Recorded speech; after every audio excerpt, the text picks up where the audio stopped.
The following is a Talkin' Buds podcast special presentation. Ladies and gentlemen, the bar is open. Come on in and join the Buds for a Maple Leafs postseason pint. My friend Harry and I would like to buy you guys a round of beers. You fellas been doing a bit of boozing, have you? Sucking back on Grandpa's old cough medicine? Wash it down with 1 beer, 2 beers, 3 beers. This is the Talking Buds podcast.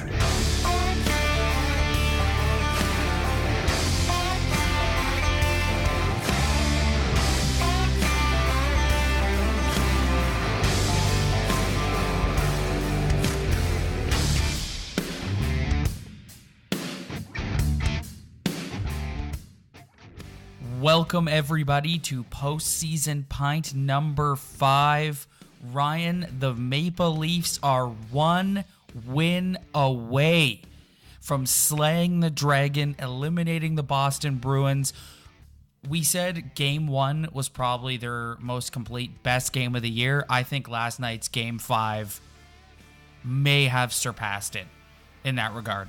Oh, it was so unleaf-like. Like, just giving up less than 30 shots and holding your opponent to only 1 goal, and then you only score 2 goals. That is the most unleaf victory of all time, but in the most positive way ever.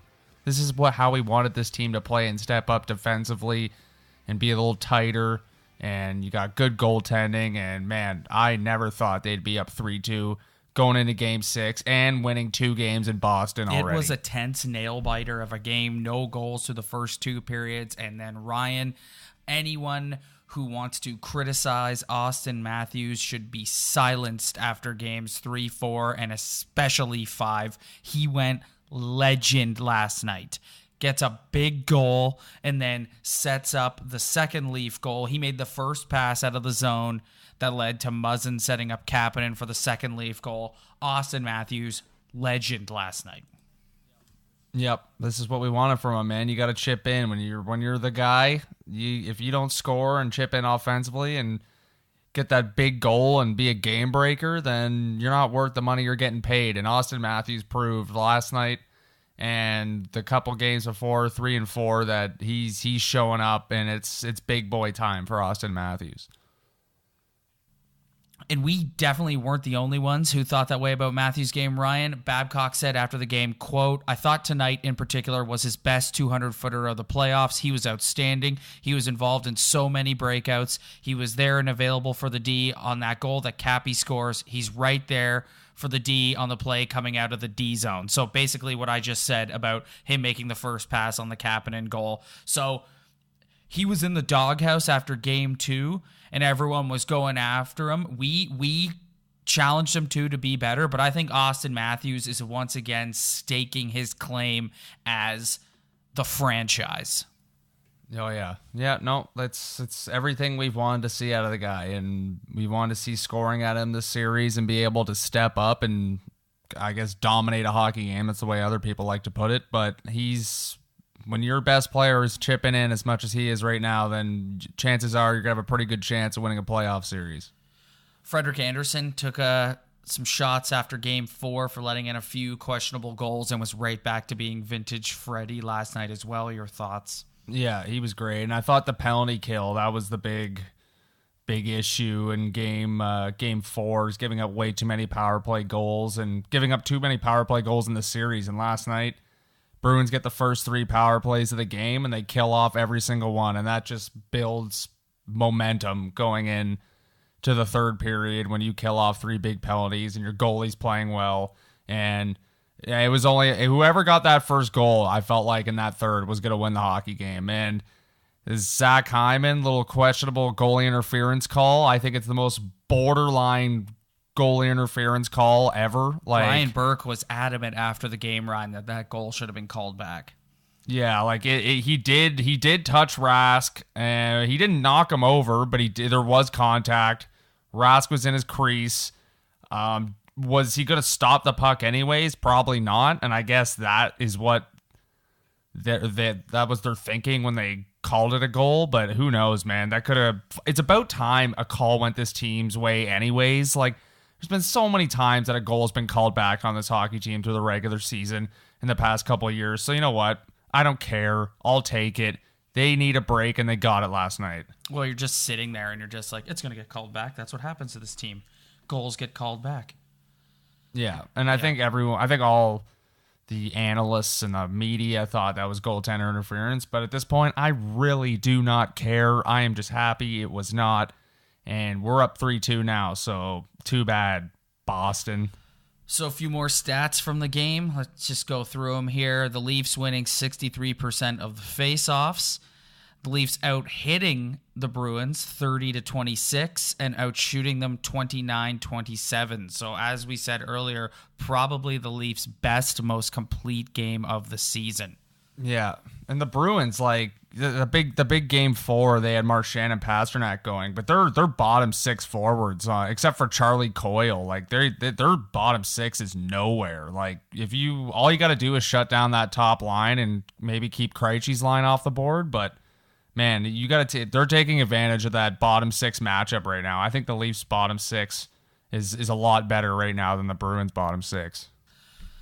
Ice time leader, Ron Hainsey with 23-21. Ryan, can you guess who was second in ice time behind Ron Hainsey? Yes! You have this in front of you, don't you? No, because they were on 3 penalty kills and they don't get off the ice for 2 straight minutes. So that's automatic 6 minutes of ice time for both those guys. 23-01 for Nikita Zaitsev. Jake Muzzin behind him with 22-03.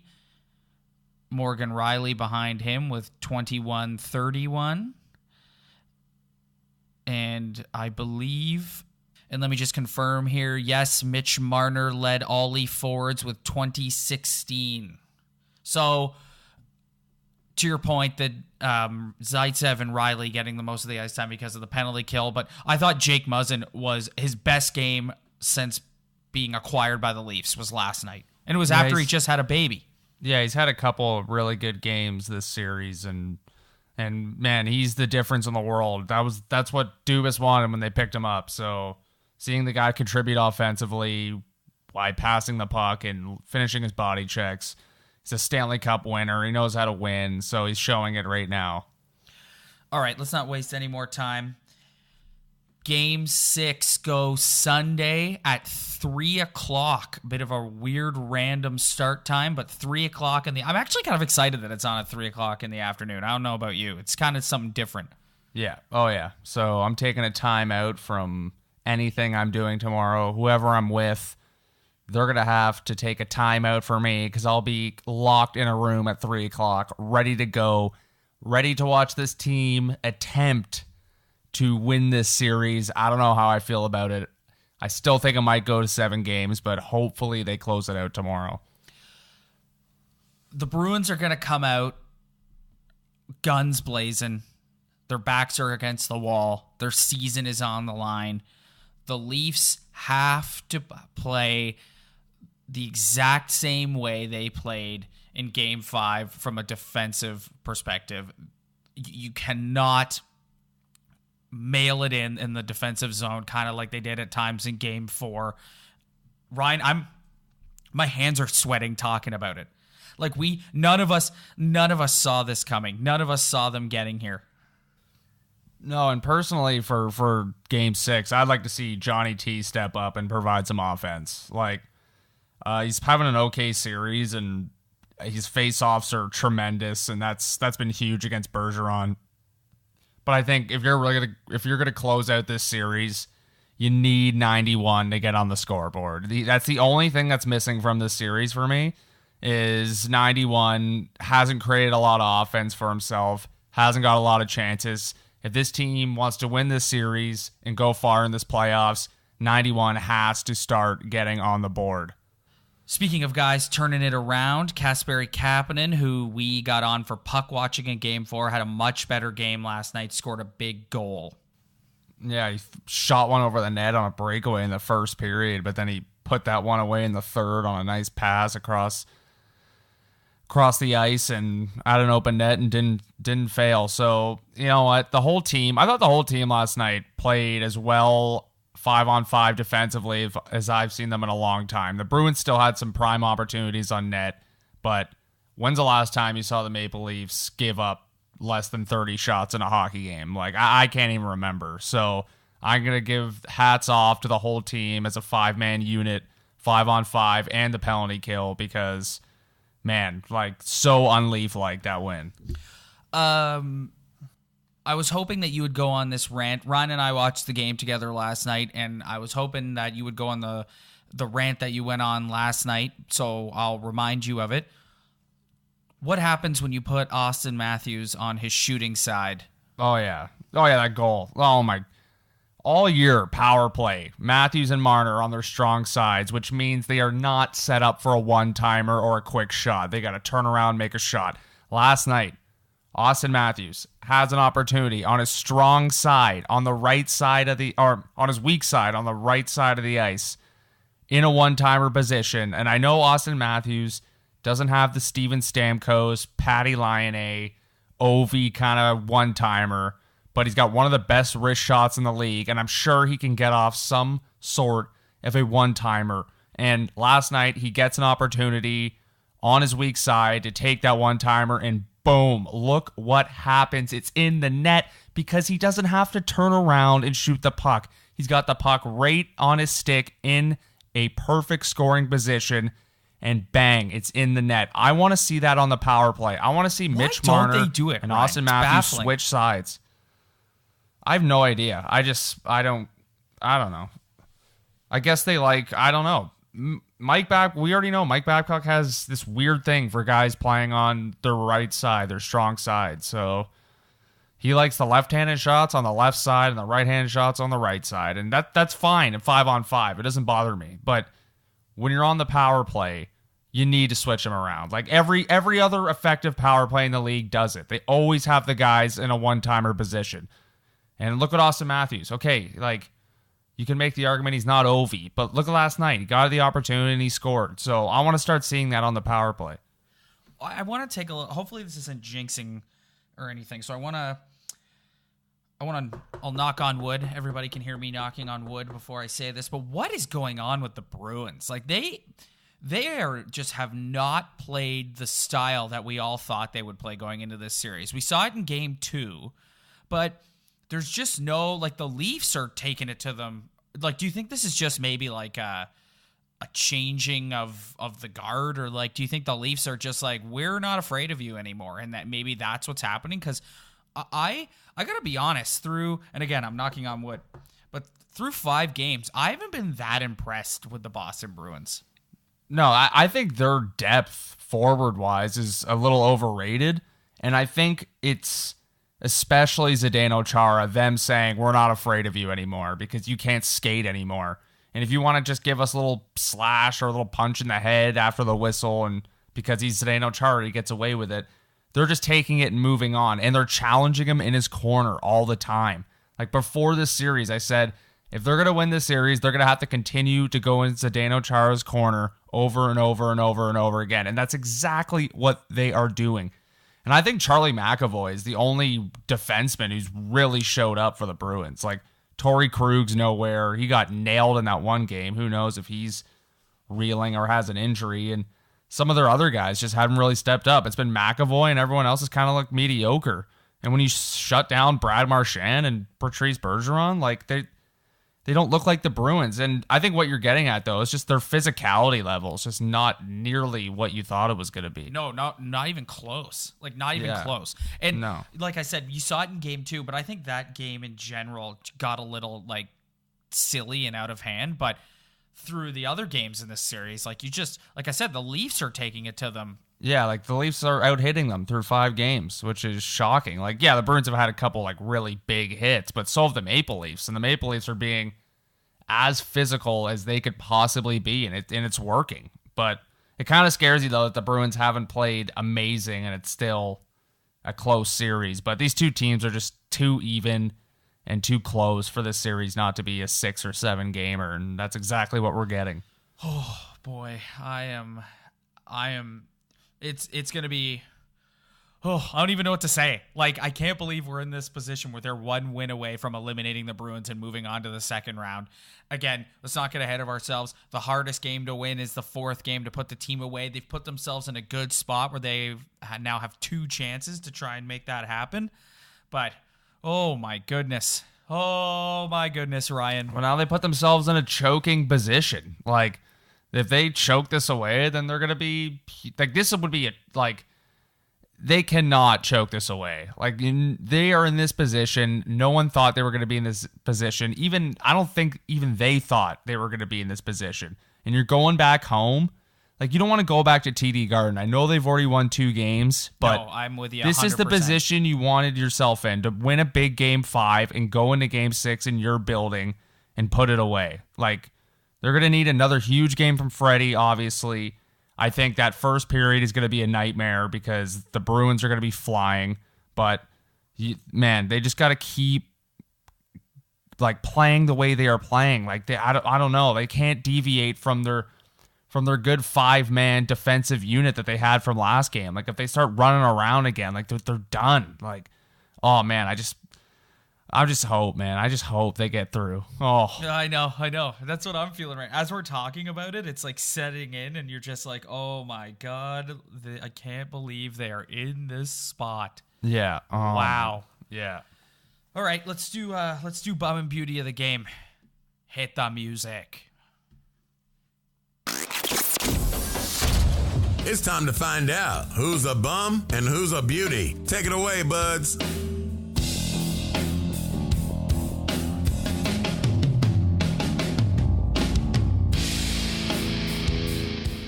Ryan, I went first last time. You go first this time. Who was your bum of the game? It's really hard to...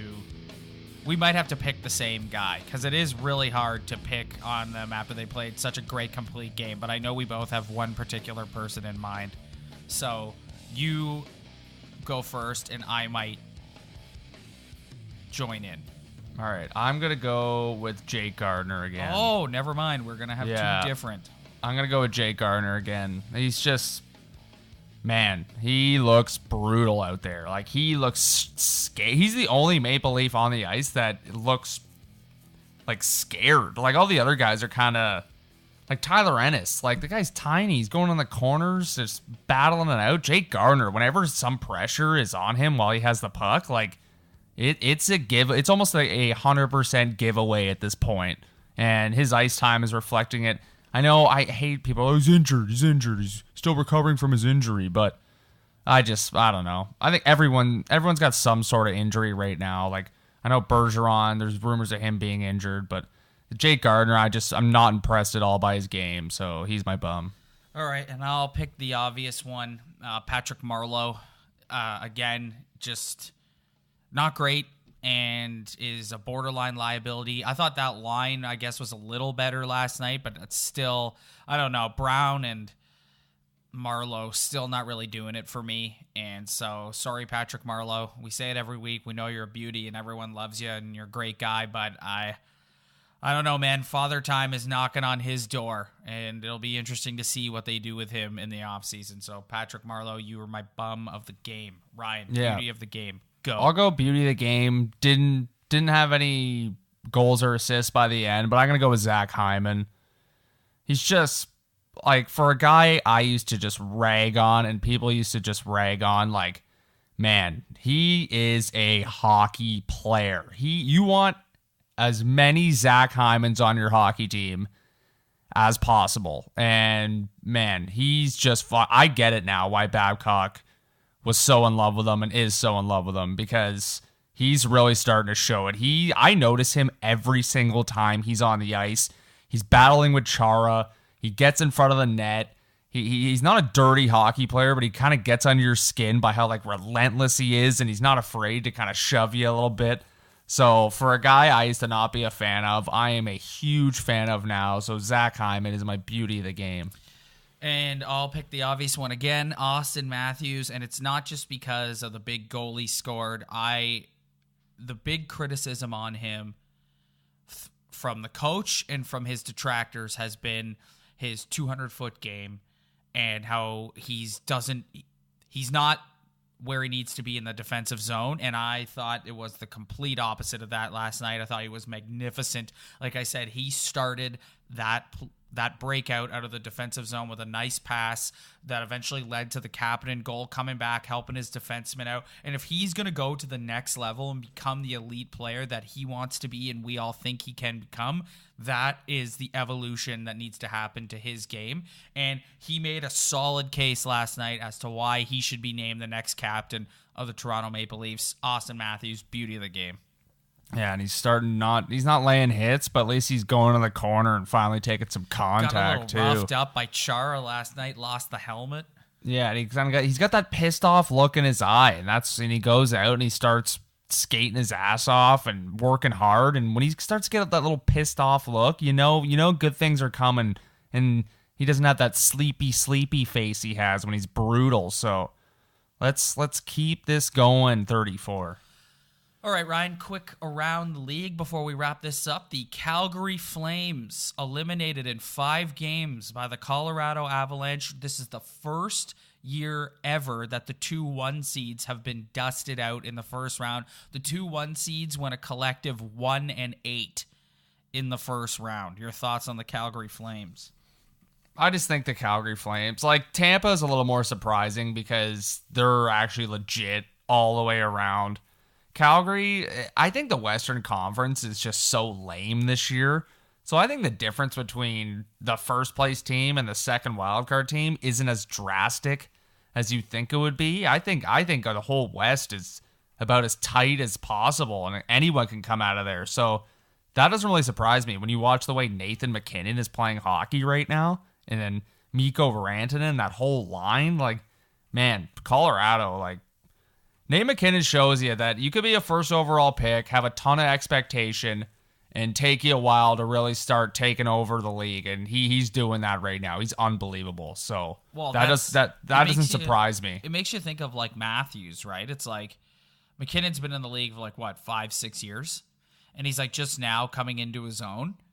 And it's like you look at Matthews and you're like, he's only going to get better like McKinnon's doing. So I'm with you on Nate McKinnon. Who's going to win the West? Man, I have no idea. I think Vegas is really good. I know their series isn't over yet, but I think Vegas is really good. And like you look at Dallas and Nashville, like meh.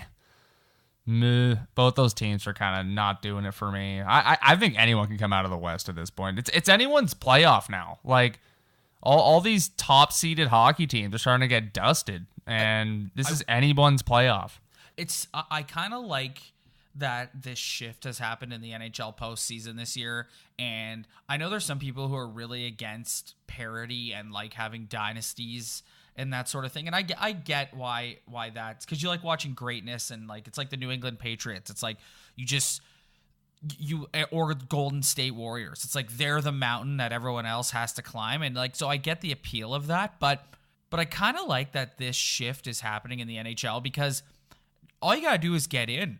All you gotta do is punch your ticket to the dance, and once you're in, anything can happen. That's what we're seeing this year. It's like the Columbus Blue Jackets are waiting in the second round. The New York Islanders are waiting in the second round. The Colorado Avalanche are waiting in the second round. Who saw that coming?